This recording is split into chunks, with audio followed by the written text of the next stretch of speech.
to talk at you or at the camera? You don't have to look at the camera. You just we'll just talk. Cool. But, Awesome.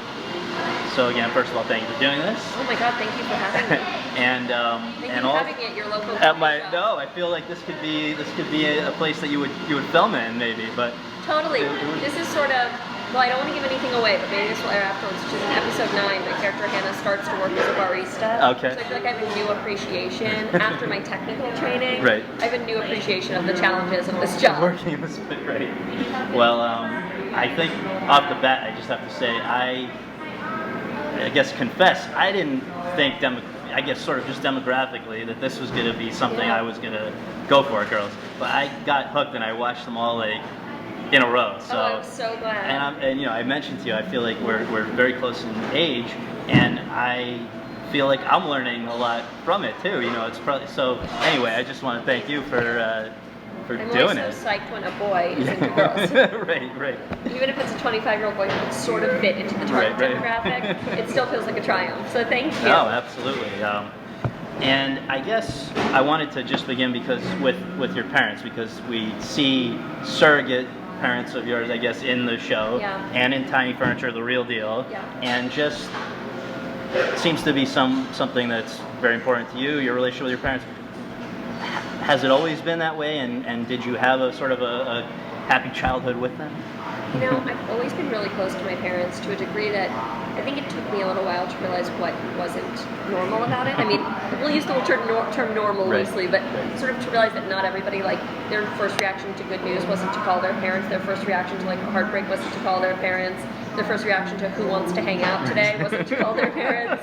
And, you know, I have always been really tight with them, and I think I have a little sister who's close with them, but in a different, much more sort of standard daughter-parent way, where there's a lot of love and respect, but an appropriate amount of distance. And, you know, I think that for me, I was always really inspired not just by sort of what the home dynamic is and all sort of like the rich weirdness that exists there, but also by the fact that I had two really lovely creative parents who I felt like I really connected to in a way that was, at times it was probably detrimental because I was like, well, I don't really need friends because I have such cool parents. And so now I feel like for the first time in my life, I'm really like having, through people who I met doing the show and working, I have people who I connect to in sort of, not the same way as I do with my parents because that probably wouldn't be healthy either, but I have people that I connect to sort of as fully as I do with my family, and that's exciting. But it's interesting because in Tiny Furniture I was very much exploring real aspects of my relationship with my mother, but in Girls, I really kind of created two parent characters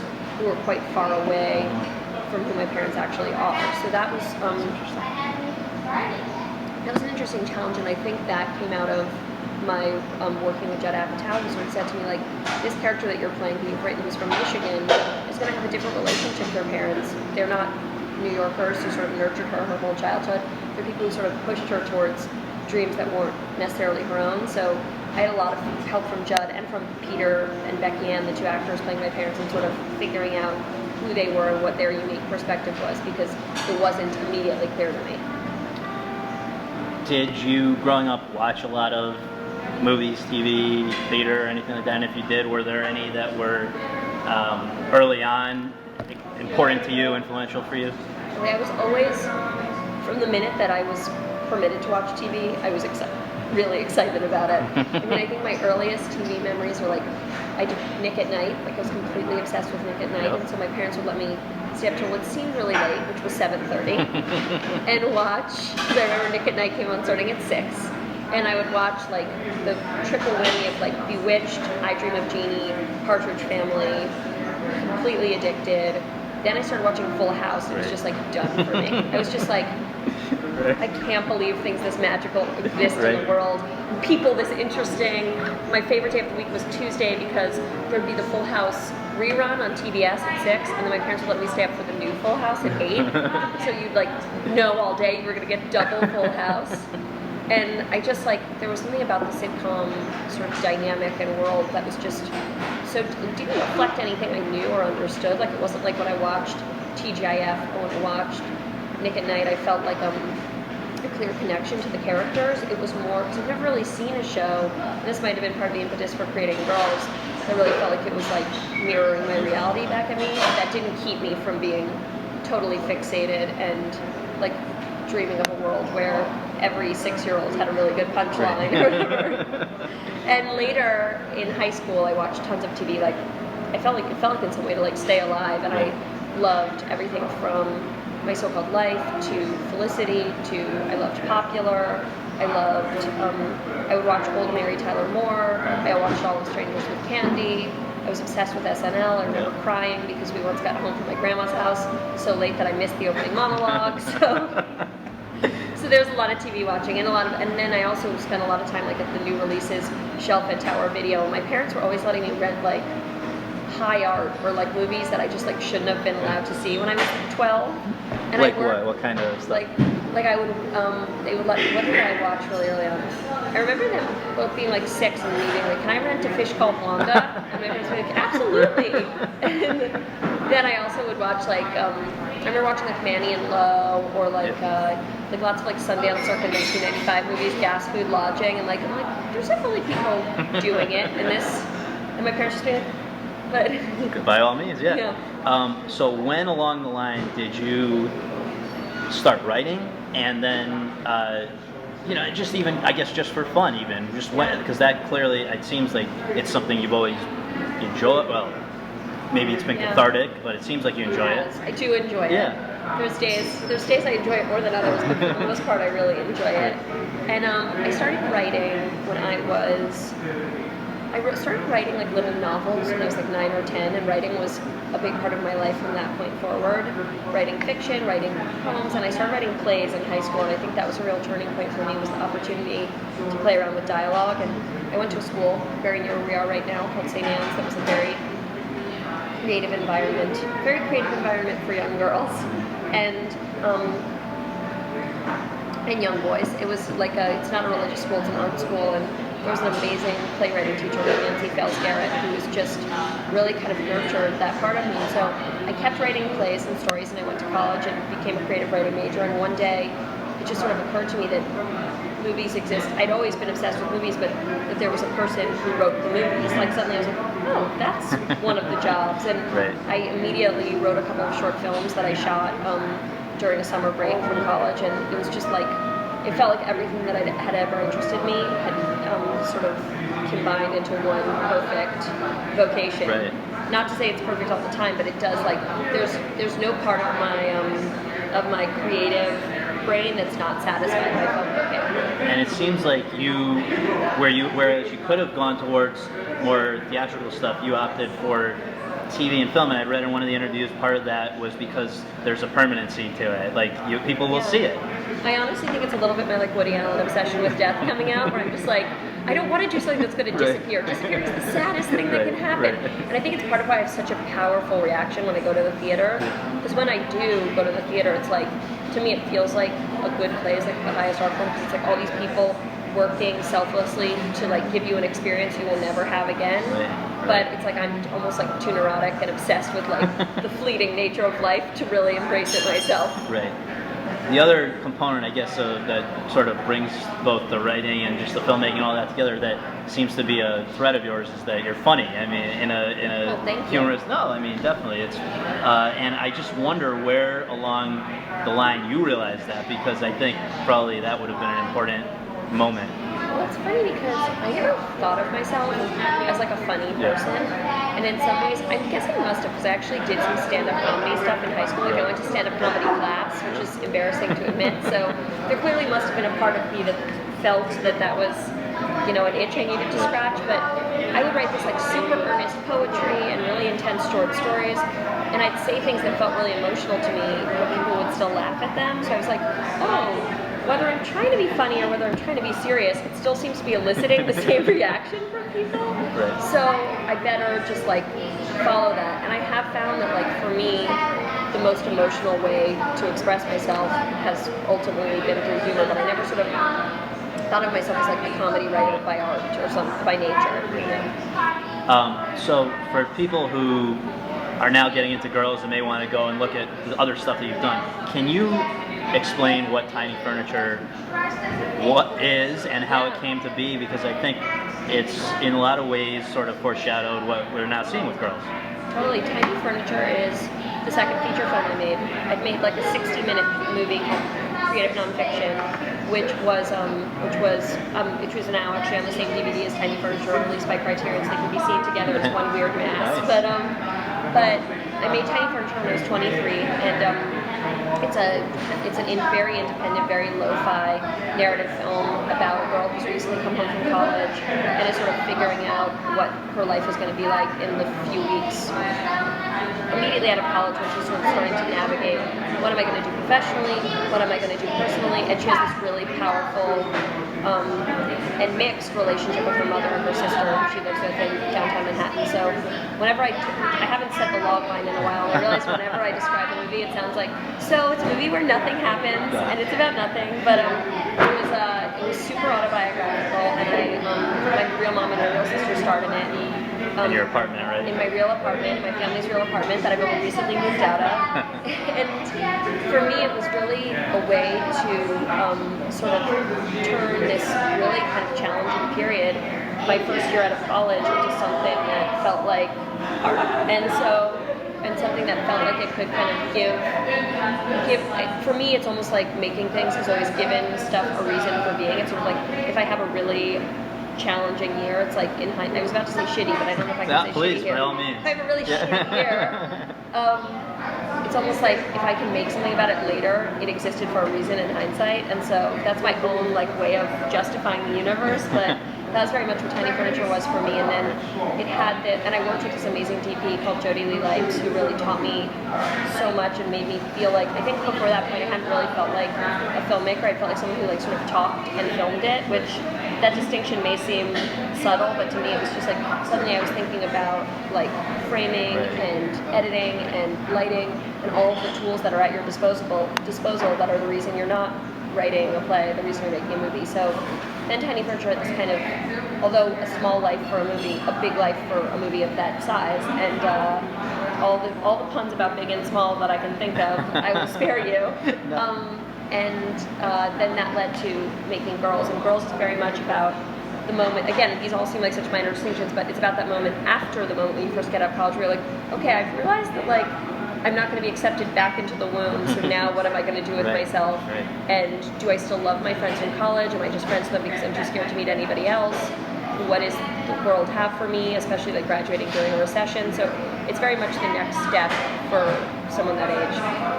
The thing that I think, from what I've read, initially impressed a lot of people, including Judd Apatow, was that just the quality of the film. He didn't know anything about the backstory of it, from what I understand. He didn't, know anything about you. Just that it was isn't this great? I guess he said something like 20 minutes into it, he had told one interviewer, and so. But then the thing that really not secondarily, but the next thing that really impressed a lot of people is the fact that you kind of did this all of your own initiative at such a young age, including, and maybe you can just talk about the fact that the fundraising that you had to do to make a movie, the fact that you then brought it to South by Southwest, where you, I guess, had been a year before, and just all of this stuff. How did it come together in that sense, and did you ever imagine that it would catapult in the way that it did? I never did for a second, and I think that the movie came together because I had been making films independently, just making little shorts, and it's almost like I'm looking at your flip cams, and it feels very reminiscent to me. So like, set up my little camera on a tripod, hold up a tiny boom mic, force my friend to stand over there and hold a lamp. Like, it was really like, when I watched that movie Super 8, I really felt like the dictatorial, like 13-year-old directors in it were very close to my heart. And so when I decided to make Tiny Furniture, I knew that I wanted to do something on a slightly bigger budget, but I wanted to keep the same intimacy of what I've been doing. And I just thought, if this goes, I'd been to South by Southwest with my first feature, so I thought if this goes to one film festival and 100 people see it, I'll be happy, and it'll give me the impetus to make the next one.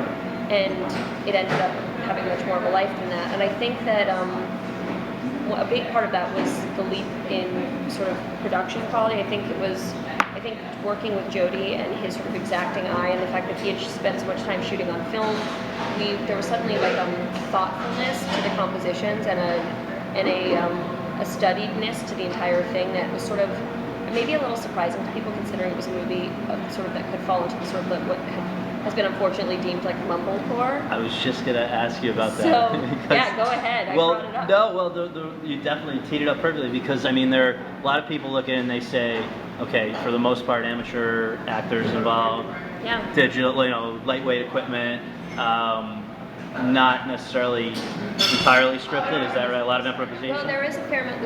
I'd say Tiny Furniture says like it was.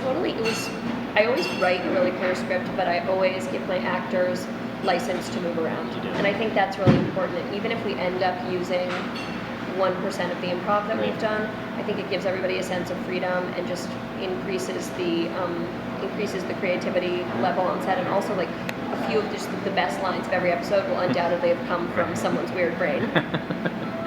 Well, okay, so, but at the end of the day, you say not mumblecore. That's what it's funny.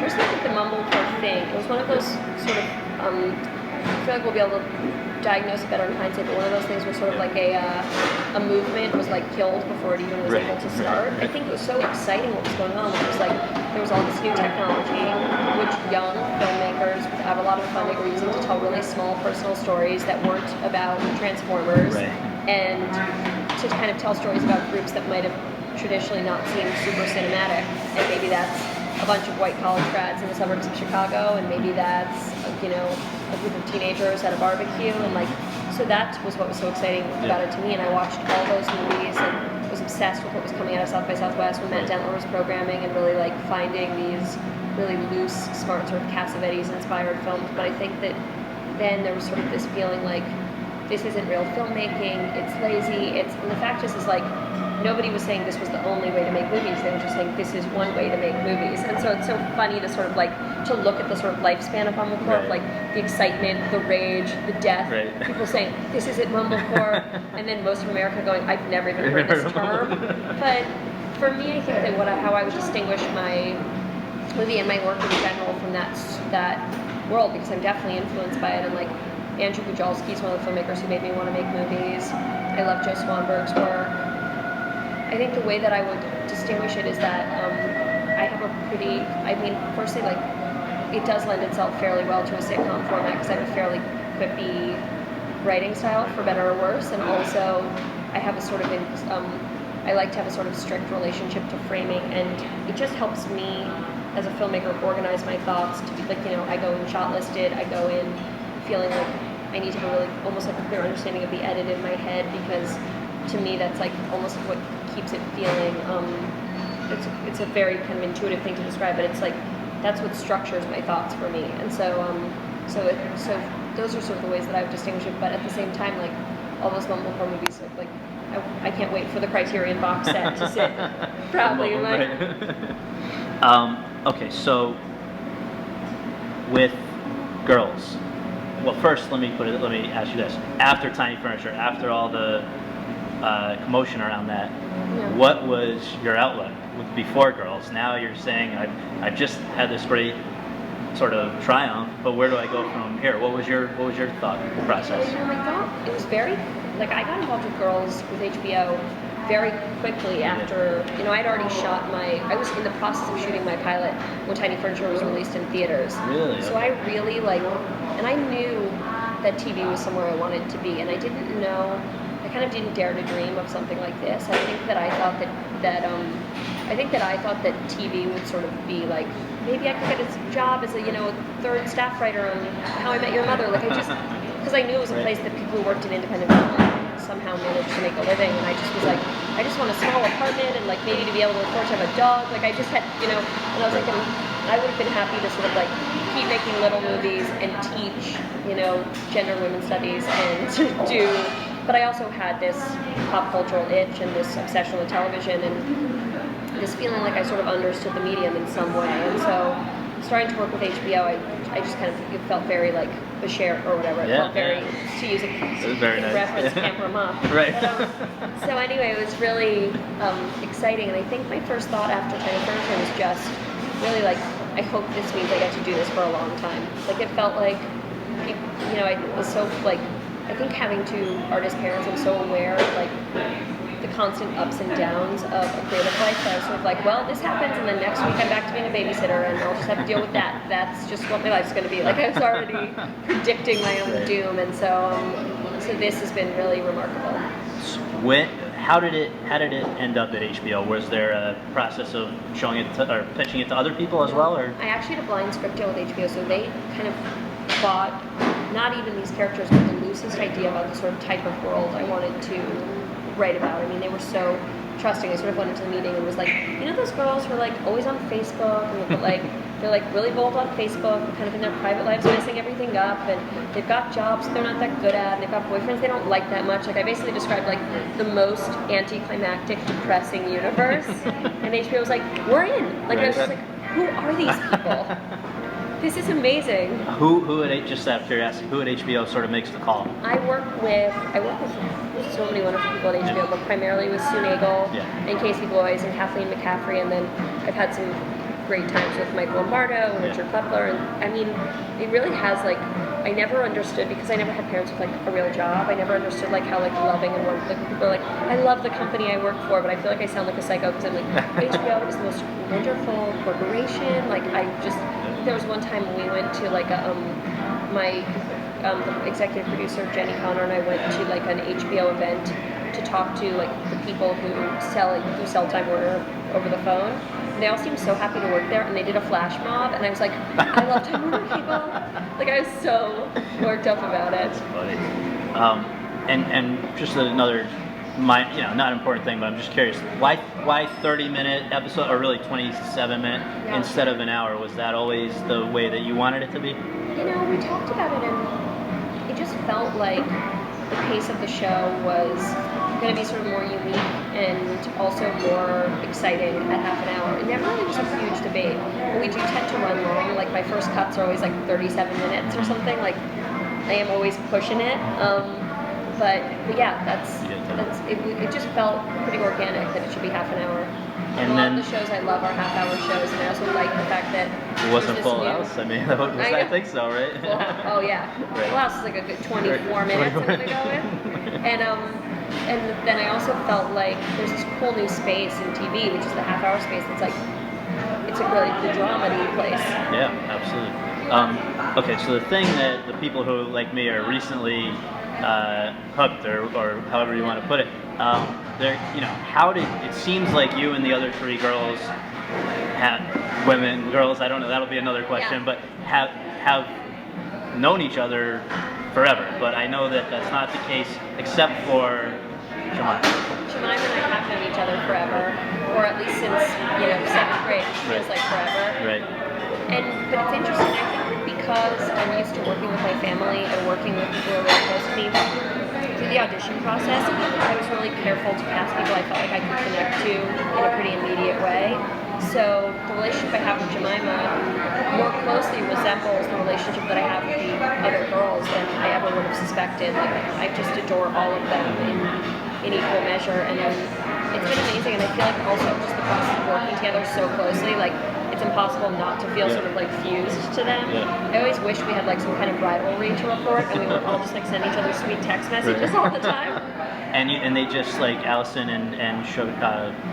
Zasha. Sorry, I confused the two. Zasha, whose name is just one of the great mysteries of the Western world. Did they just sort of audition, or did they? They did. They both auditioned. I saw Zasha on tape. She claims to have had the worst cold and have no memory of recording her tape. But if that's the case, then she's a superhero. Right. And Allison just came in to read, and that part had been really, really hard to cast. And actually, initially, Barney had been more like a neurotic, stressed out, like tiny, high-achieving Jew. And it was like, I really needed to Judd had sort of said to me, like, open your mind. This part's really hard to cast. Just be open. She will appear. And Allison appeared, and it was immediately clear to me how good she was. And the Shoshana part was not originally as emphasized, right? No, Shoshana was like going to be sort of like an in-out character who appeared every 4 episodes to sort of call out the fact that like there was this whole world of sort of Sex and the City obsessed girls crawling through New York. And then Zasha, Jojana, I don't know what I'm calling. Zasha was so incredible and brought so much sort of specificity and like pathos to the whole thing that I was like, we need her. She's in some way like the voice of reason in this weird world. Okay, so back to the title, which I apologize because I have read a lot of your other interviews, and I know how many times you've been asked, why girls, why women, instead of women, isn't. But it is. I am curious because it seems like on the one hand, feminists rejected the term girls, right? And in a lot of cases because they felt, from what I understand, it was condescending. Now it's sort of like the way other words that were once thought, completely verboten, now have been re-embraced. Is that the way that you, like, how did you wind up with girls? We were trying to title the show for a while, and everything I came up with actually had the word girls in the title. It seems to be a real trend in programming this year, right. so I was clearly not ahead of the curve. Right. But Judd sort of said to me when they said, what about just the temporary title of girls? And at first I was like, that's so simple. It's so simple it must be stupid. And then I kind of thought, that's so simple it must be brilliant. Because what it sort of says to me, and its meaning can change as the show grows. I mean, I think it'd be funny to have a show about like, 4 35-year-olds with kids called Girls. Right. But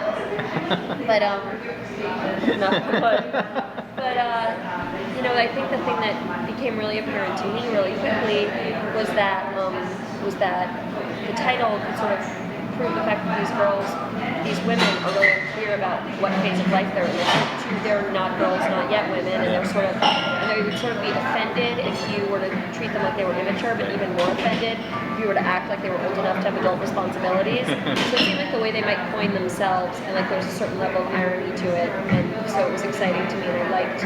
As my friend Mike Birbiglia, who's on the show in episode 2, said, guys will go, I like girls, and girls will go, I'm a girl. It's like, perfect.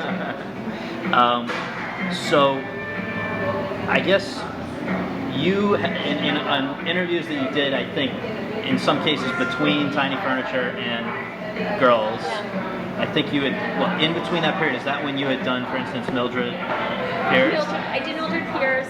And the reason, you know why I'm bringing this up, because I think, maybe, you had a great quote. You were saying that, just basically about the fact that, I don't know, I think you were being overly hard on yourself, but just about, you didn't think necessarily that highly of yourself as an actor in terms of your range. Is that right? I was truly horrible in Mildred Pierce. There's no denying this. My head was cut off. You can't see it. I mean, I wish it was the kind of thing where it's like all my friends would be like, no, you were great, you were just self-conscious, but it's like, I felt like this was just like, I'm a director, so I know if I'm not giving someone what they need, and I was not giving Todd Haynes what he needed. Luckily, I was a small enough role that it didn't really matter, and he could just cut off my head. Todd Haynes, if you ever watch this, I thought the show was brilliant. I think you made the right choice by cutting off my head. I remain a huge fan. If you ever want me to play something exactly like myself, I will do it for you all day and all night. Or maybe I could play like different kinds of annoying girls. I just wasn't good at being a nurse in the 40s. Do you generally though, as an actor, do you feel that you, like, there are plenty of actors who are great at a specific thing and maybe choose for whatever the reasons not to do things very different from that. Is that the way you would look at it yourself? Probably, I didn't think of myself as an actor for such a long time. I sort of just thought, like, my friend Greta Gerwig, who's an amazing actor. Mumblecore. She's Mumblecore. Mumblecore queen, who's now proved that she can do a lot of other things. And she's amazing. And she once said to me, she really made a lot of sense to me. She was like, well, maybe you don't feel like an actor, maybe you just feel like someone who can read your own words. And I was like, that probably sums it up perfectly. And so I think that I was always loath to sort of give myself any actorly label. It didn't really feel real to me. And I also think that, I'm not possessed of a tremendous amount of range. It's pretty clear to me that I'm basically like able to do different versions of a Lena Dunham-esque character. And maybe that will change as I get older, or maybe I'll stop. Well, there seems to be a demand for a Lena Dunham-esque character, so it's all right. It's good you cornered the market, but... That'd be nice. But yeah, it's one of those things, like I can see myself writing and directing forever, but I'm not sure what my relationship to acting will be, or if it will continue, or... I love so much what I'm getting to do right now. The writing, directing side of it, are you personally writing every episode yourself, or is there a committee? And I know there's also I think a co-showrunner. Yeah, I run the show with a woman called Jenny Connor, who's incredible. She's one of the smartest, funniest people I've ever known, and so I feel very lucky. And then Judd's super involved, and then we have a writing staff. We brainstorm stories with a staff of about 6 people, and then we have 2 co-executive producer types, Sarah Kaplan and Marie Miller, who are on set. talking us through things, pitching jokes. So there's a really good kind of team in place. The first season I wrote 6 and co-wrote 4. And I think right now as we're doing the second season, we have not finished writing, which is... So second season I'm doing a little more co-writing, which has been a real pleasure, and I really like this has been sort of the first time in my life that I've really understood the beauty of collaboration. Any really good writers, I always like to ask, where do you write? What do you write on? What's your general process? Oh yeah, so what works for me writing-wise? It's funny, I've had to get much less precious about the way I write, because now it's like, I write on set, I write in a van, I write in every weird place imaginable known to people, but for the most part, my preference goes towards like being seated on my bed, on a made bed, like with like a really good cup of tea, like knowing that I have like 4 hours before I have to be anywhere. Like that's my dream writing circumstance. Usually it ends up being more like with my laptop on my chest as I'm falling asleep, waking up to my laptop still there and finishing, emailing it to somebody really quickly. Like I have a little bit of like binge writing tendencies. Like I'll like hold myself up and write for like 3 days at a time and just go like into it. I'm trying to be less the person who just like turns into like a demented ogre and like doesn't wash their hair and like forgets to eat real food. And like more the person who can like, I'd love to be the person who's like, I wake up at 6, I meditate, I do, but like instead it's all, I haven't quite nailed that adult part of my life yet. Well, it's funny, just Ray Bradbury, I was reading his process, it's unbelievable. The guy says, just for the hell, even if he has nothing to say, he'll write like 1,000 words a day or something every day since he was a kid. So I mean, people have different processes, but I guess just, another one of these questions that you're bombarded with, but that I think probably is interesting for a lot of people, the Sex and the City comparison. Yeah. There are obviously certain surface similarities, HBO, sex, girls, whatever. But I know that you feel strongly that if anything, it's a distant relative. I guess is that. That's how it feels to me because I have so much love and respect for the whole Sex and the City universe of things. But I think that show's incredible and like changed lives and brought so many issues to the table for women that wouldn't have existed before, and is just a super important piece of programming. That being said, I feel like my show is it's about a different age, different world, a different tone, and I think it owes a big debt to Sex and the City, which allowed sort of like shows about women and shows about women that were like confronting head-on actual women's issues to exist. But I think once people watch Girls, they understand sort of the contradictions. If you had to state a percentage, if you had to guess a percentage, how much of what we see in the show is stuff that you or I guess your fellow collaborators have personally experienced versus how much is sort of just invented? I would say that I'm learning to invent things more and better. It's literally started out where I'd be like, well, we can't put him in that hat because the person who I knew in real life wasn't wearing that hat. And everyone's like, this is a show. It's okay. And like, I had made some big autobiographical leaps in Tiny Furniture. Like I removed my dad and I had sort of certain pieces of each character's biography that didn't exist otherwise, but that didn't exist in real life. But I think with Girls, we're getting more and more into the world of invention, and it's really fun. And then, really, I guess, one of the jobs that you probably didn't realize you were signing up for, but that you now, in situations like this, are asked to perform, is to sort of be a spokesperson for young girls this age. Yeah, totally. All kinds of issues. It's been interesting because just in the sense that, like, I looked at the questions that were the most recurring, whether it's Harry Gross or the New Yorker, all the people there, and just the fact that why do girls, despite having even girls who have beauty or smarts or all these different things going on, why do many still have low self-esteem? Yeah. Why do they reject guys that like them and accept guys that don't? Why do they not demand more out of a sexual relationship when they can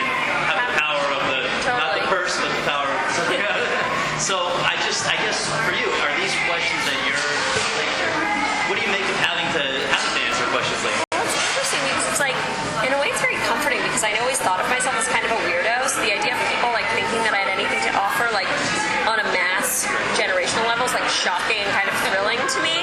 But at the same time, I just feel like I feel like people acting like one woman can speak for all women is just kind of like in some way another version of sexism. Sort of like everyone is a unique snowflake, guys, and then sort of like there are of course trends in feminist culture that I can put my finger on and explain reasons why I think certain things are happening and women are prone towards certain attitudes, but I ultimately think that what I'm trying to do is sort of explore the state of being female through four very unique perspectives, because the fact is it feels different for everyone. But if there's something that viewers can pick up on that's comforting or exciting or educational for them, and the kind of very specific experiences of these characters, then I feel like I've done my whole job. Last two quick things. Of course. What do you make of the fact that every Sunday night there's this explosion on social media? Aside from the fact that I believe the ratings are very good and all that, but then you can actually see in real time this discussion that you have started. It's crazy. It's so addictive. Discussion. It's so weird. I wish that I wasn't so addicted to reading the tweets about the show. I feel like it's absolutely crazy for me to sit, but I literally sit there combing through being like, how do they feel about Adam this week? Are they liking him more? Are they connecting to Marnie? And like, it's weird, I don't really read reviews. Like, I'm not obsessed with like the likability of characters. Like, that's not where my attention goes, but I love seeing the real-time reactions of people who aren't critics, who are just experiencing the show emotionally at home. And so I had to sort of figure out how to incorporate that into my work process in a way that's healthy for me. And so far it's been a lot of fun. And I always kind of like going like, is this going to flip people out this week, or is this going to like give them sort of a feeling of, or is this going to give them a feeling of like been there, done that? And I'm consistently surprised by my audience and also amazed by their sort of wit and the things that they pick out as sort of themes in the show that I didn't even see. The last thing is just that, I have a friend who's a grandparent. I remember when we were little, grandma was a little bit cheap, and the kid would always sort of say to the mother, it's embarrassing, it's awful, why is she like this? Yeah. And the mother's explanation was, you have to remember the circumstances in which she was raised, the depression, whatever, where that made people the way they are. So what I'm curious to know is, decades from now, how is growing up in this time going to shape these women? What an interesting question. I've never heard that one. It's so cool. I think that being part of the first generation that sort of learned to communicate via social media, the first generation that was like IMing in 5th grade, created a new kind of emotional distance and sort of fear of intimacy that's really specific. I think graduating from college during a recession and nothing feeling certain or steady, I think that I have yet to, think that, being raised on Ritalin, being raised on, in a world where it's like sort of like, does this teenager need some Xanax? We have yet to see what that's going to do to people. So I can't define what the character of these women will be when they're older, but I do think that all of those factors will be, I just think about who I am, like raised on the internet. Sort of, I think all the time about I was born like 5 years after the Aton Pates case and was obsessed with children being kidnapped. I was in 5th grade when Monica Lewinsky happened, and I was in 2nd grade when John Wayne Bobbitt's wife cut off his penis. Just like all the events that sort of like shaped my consciousness. I'm really living in a world, a post 9/11 world. I'm really curious to see what the character of that generation is. Thank you. I'm going to take a picture of your setup because it's awesome. Stay right where you are.